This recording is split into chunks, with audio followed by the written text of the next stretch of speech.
In early 1951, North American aviation presented an evolution of the F-86 Sabre to the U.S. Air Force. The new mock-up had wings that were square for near degrees, and went by the name Sabre 45. After a significant number of modifications, the aircraft was accepted as the F-100 in November the same year. In January 1952, 2 prototypes were ordered. A month later 23 F-100As were ordered, and in August an additional 250. The first prototype flew for the first time in May 1953, followed by the second prototype and the first production model in October. The F-100 was found to have superior performance, but had some design issues.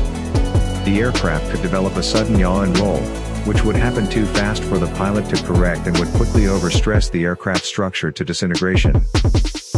Another issue, nicknamed the Sabre dance, stemmed from handling characteristics of the swept wing at high angles of attack. As the aircraft approached stall speeds, loss of lift on the tips of the wings caused a violent pitch-up. At low altitudes there was insufficient time to recover. The F-100A entered U.S. Air Force service in September 1954. By November, it had suffered 6 major accidents, due to flight instability, as well as structural and hydraulic system failures. All F-100As were grounded until February 1955, and due to the problem with this model the Air Force began phasing out the F-100A in 1958. In 1961, the last aircraft had left service. In July 1955 the F-100C entered service.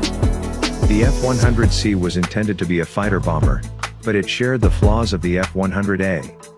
However, because of its high top speed, it proved to be an excellent platform for nuclear toss bombing.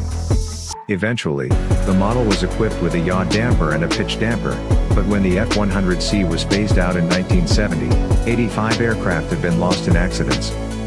To address the problems with the previous model, the F-100D focused on the ground attack role, with secondary fighter capabilities only. It was fitted with upgraded avionics, including an autopilot.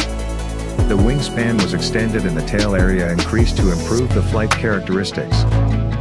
The F-100D entered service in September 1956. The model suffered from reliability problems with the constant speed drive, as well as landing gear and brake parachute malfunctions. Refueling probes had a tendency to break away during high-speed maneuvers. The U.S. Air Force lost around 500 F-100Ds, mostly due to accidents. 6 F-100As were modified to RF-100A photo reconnaissance versions in 1954. They were used for overflights of Soviet bloc countries in Europe and the Far East. The F-100 Super Sabre was the longest-serving jet fighter bomber in the Vietnam War. When the war ended, 242 Super Sabres had been lost.